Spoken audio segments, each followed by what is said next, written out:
Hi everyone, my name is Khadiza Akter and I am one of the social work interns here at the CUNY SPH Counseling and Wellness Services for this academic year. My co-presenter Thomas and I will be presenting today on stress management for the holidays. I'll be presenting the first half and Thomas will be presenting the second half. I would like to start the presentation with a quote. Sometimes the hardest thing and the right thing will be the same, by the Fray. Okay, so holidays can be very stressful and they can create many problems between ourselves, family members, coworkers, and others. Here are some ways to help solve problems. First, define the problem. Ask yourself, what are you trying to solve? The second step is to brainstorm solutions. Ask yourself what some ways are to solve the problem. Create a list of possible solutions to choose from. The third step is to pick a solution. Explore the list of possible solutions and pick the solution that is effective, efficient, and has the fewest side effects. The fourth step is to implement the solution, which is trying out the solution whenever you get a chance. And fifth is to review the solutions. So check what worked and what didn't. If the results aren't what you wanted, then maybe consider picking a different solution or brainstorming more solutions. So according to the CDC's website, as of right now, there isn't any mandated guidance for hosting and attending in-person events, but they do have recommendations on COVID-19 prevention actions. Some of the precautions are monitoring the level of risk for COVID-19 in your area and following the guide based on the level of risk. You can read more about the different levels of risk in different states using the link on the slide. Another precaution is having more ventilation. So you can try spending time outside and improve air quality at home by opening windows and using adequate filtrations. Masks are not required, but it is still recommended for everyone's safety. You can use the QR code on the slide to get more guidance.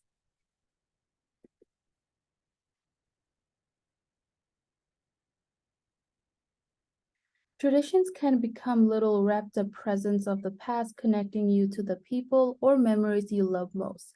Many families have their own holiday traditions. COVID-19 taught us to connect with loved ones through technology or other ways for safety reasons. So if you don't feel comfortable inviting many people due to various reasons, then invite a small number of people. You can connect with others in your family by watching a movie, show together, whether it is in person or by using application with the same feature. You can reach out to family members to connect through technology or share pictures of your favorite holiday activities, and share stories of those pictures with each other. Sometimes you can stumble into your own traditions or actively create your own. Especially after COVID-19, most of us learn to create or modify our traditions. So you can use icebreakers on a virtual platform like Zoom or FaceTime if all of you can meet in person. You can allow for meaningful expressions and learn to cook special holiday meals by watching your relative cook. You can tell stories, engage in art together, and play games either virtually or in person. Technology really has improved and giving us the opportunity to connect with others if we can attend in person. Cultural and spiritual beliefs play an important role in many households. If you're not sure how to engage in practices in a safe and approved manner, then please speak to your cultural and spiritual leaders in your communities. There are many live streaming services and rituals online, which you and your family members can also use. Juggling holiday stress with academic anxiety can be very difficult. Here are some tips to help with stress. The first is to learn how to engage in effective time management habits. So plan your schedule, make a weekly to-do list. Prioritize your work, set goals and deadlines, and break large tasks into their smaller components. Second is understanding signs of stress in your body. Some of the signs of stress can be anxiety or panic attacks, problem sleeping, irritability, moodiness, or even physical symptoms such as headache or stomachache. So, some of the ways to relieve stress can be through relaxing your body, through meditation, massages, breathing exercises, talking to a friend or loved one, and asking for help. Third is taking a break from everything, whether it is from your family members and or schoolwork. It is okay to take a break from everything to recharge ourselves, even if we feel guilty about doing so. And then setting boundaries can also help tremendously with holiday and academic stress. You can set boundaries by defining your goals and values, valuing your time, and ask others to do the same. Set realistic expectations for relationship. Also by learning to say no and leave some room for grace and leniency. There are other tips that Thomas will be sharing now. So thank you, everyone, and happy holidays. Hi, my name's Thomas Michael Salvanti, and I'm an MSW intern with Counseling and Wellness Services at CUNY SPH, and I'll be picking up the presentation here from where Khadiza left off. So the last bullet point down here on the left side of the screen is name, tame, and reframe. Similar to the process of familiarizing ourselves with signs of stress in the body, it might also be helpful to take the next step in attempting to identify the types of stress. What sorts of affects or emotions are you feeling? Is it anxiety, anticipation, excitement? Are you happy to see some people? Are you dreading seeing some others? Are you grieving for a loss? Feeling a sense of guilt or remorse about something? When we're able to identify, that is, name the overwhelming affects that we're experiencing, we tend to feel more prepared and better positioned to manage or tame those intense emotions. When we're able to name and tame it, it becomes more feasible to reframe our understanding, that is, gain perspective on the situation at hand. A clear mind and perspective on things enhances our ability to function within stressful scenarios. Celebrate small victories, as we have here on the right side of the screen. Instead of worrying about an array of colossal things that could possibly go wrong, what are some of the small things that happen to go right? Did you wake up on time? Did you get your kids to finish their entire plate of food? No one is perfect, but are we doing the best we can, making an effort, hanging in there? Congratulations. Those things might be small, but they're significant, and you want to afford yourselves credit where it's due. Acknowledge your difficult feelings. Don't ignore or avoid them. Allow yourself some vulnerability to the extent that you're comfortable and share some of the stresses that you're experiencing.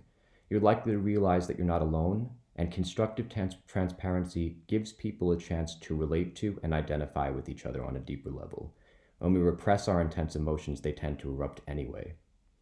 Hone in on some breathing techniques and mindfulness practices that are proven to calm us down and help us reorient or reestablish homeostatic balance when we feel thrown off or triggered.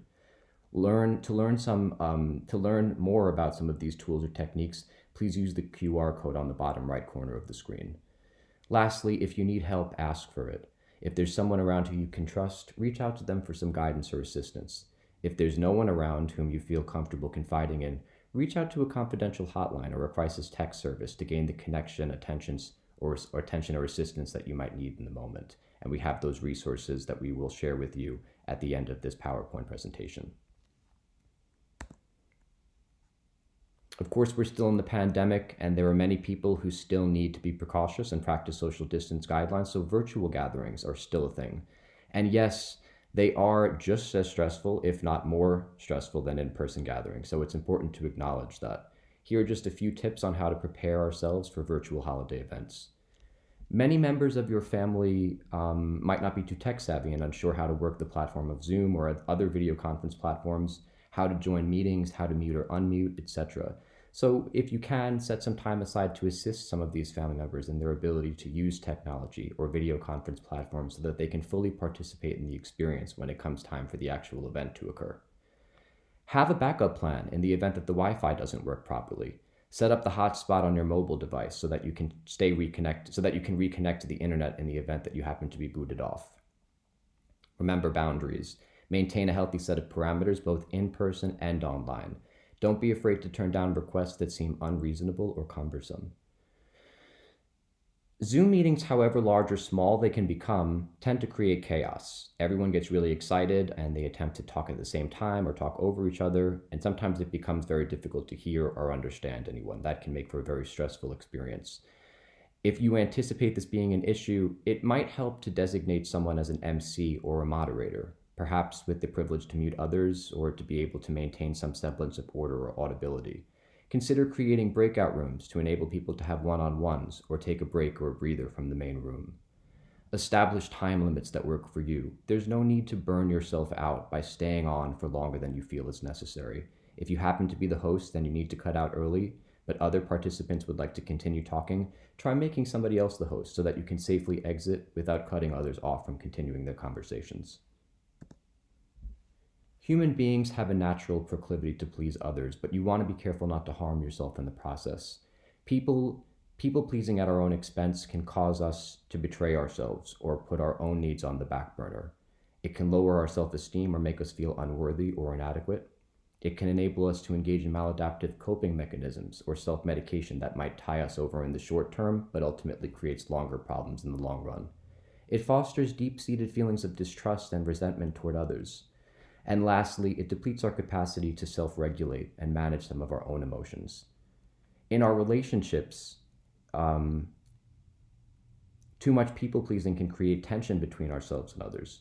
It creates an expectation in others for us to prioritize them over ourselves, increasing the chances of disappointment on both sides. It can encourage people to take advantage of or manipulate us. And lastly, we end up sometimes setting the wrong example for our children in terms of their ability to protect themselves while providing for others, because remember, we're setting a model for them. It's always a little disappointing when you're not able to accept an invitation to attend a gathering of some sort, but it's important to decline in a way that's polite and respectful, and in a way that makes clear that while you're not able to attend, you appreciate the invite, to keep all parties in good spirits and most importantly on the same page, and not to leave room for misinterpretations. Stay positive, express gratitude, thank you for including me, but whatever your reasoning is that you might not be able to attend, if of course you find it necessary to provide a reason. Keep it short and sweet. Don't delve too deep into excuses. If you're taking precaution, as we're now approaching the third year of this pandemic, you can simply just say you're still avoiding in-person gatherings right now. Reasonable people will understand. Suggest an alternative time to meet, indicating to the person that though you won't be able to see each other on this occasion, you're still interested in seeing each other at some point. And lastly, don't be afraid to say no. Grief is a particularly common experience during the holidays, especially as a result of the pandemic. So sometimes it helps to think about the many ways in which we can go about processing it. Honor lost loved ones. Feel free to talk about them when they come to mind. Keep them present even though they're not able to attend in person. Donate to charities in their name, causes they care about. Cook their favorite meals, again, as a means to keep their memory alive. Because the person or the people you love, the people that you love and lost might have played such a significant role during the holiday season, redefine what some of those holidays might look for you now and mean to you now that that person is gone. Again, prioritizing your emotional and physical well-being. Take care of yourself. Accept gracefully that the holidays are stressful and salient and are likely to ruse up and intensify emotions. So if you happen to be feeling overwhelmed by a panoply of different affects, this is natural, okay, and common. Identify your options, run through the permutations, write them down so that you have flexibility. If one option or plan doesn't seem too favorable or convenient, how might some of the other available options work out? Understand the things that are within your power to control and accept the things that lie outside of that. Spend time doing things and engaging in activities that make you happy and enhance who you are. In addition to addressing grief, we also want to be prepared to address a sense of isolation during the holidays as well. Acknowledge your feelings, reach out to others, stay connected, volunteer to get your mind off of yourself. Host an event with respect for safety. Seek professional help if needed. Again, don't be afraid to ask for assistance. Don't abandon healthy habits, healthy money management, finances, gratitude. How grateful are you for the things that you do have? Consistency. Remember to stay aware of the extent to which we're procrastinating and to explore why that might be happening. And remember to keep in mind intentionality. If you're feeling in crisis or particularly stressed out or suffering from anything at all, please feel free to reach out to Counseling and Wellness Services and sign up for an initial intake session. You can email Sherry Adams at sherry.adams@sph.cuny.edu, and beneath her email address, you'll find our office hours listed. Below that, please find some resources related to our 24-hour crisis call centers and referral services. Sorry, not our 24-hour crisis call centers, just in general. We also have on the right side of the slide a CUNY SPH remembrance page to honor the lives of those lost during the pandemic. Please check out the QR code to be directed to that website. And lastly, beneath that, to find out more about the work that we do and the services that we provide, please check out the Counseling and Wellness Services webpage by clicking on that last QR code at the bottom right corner of the screen. Thank you so much, and we wish you a wonderful holiday season, and remember, take care of yourself.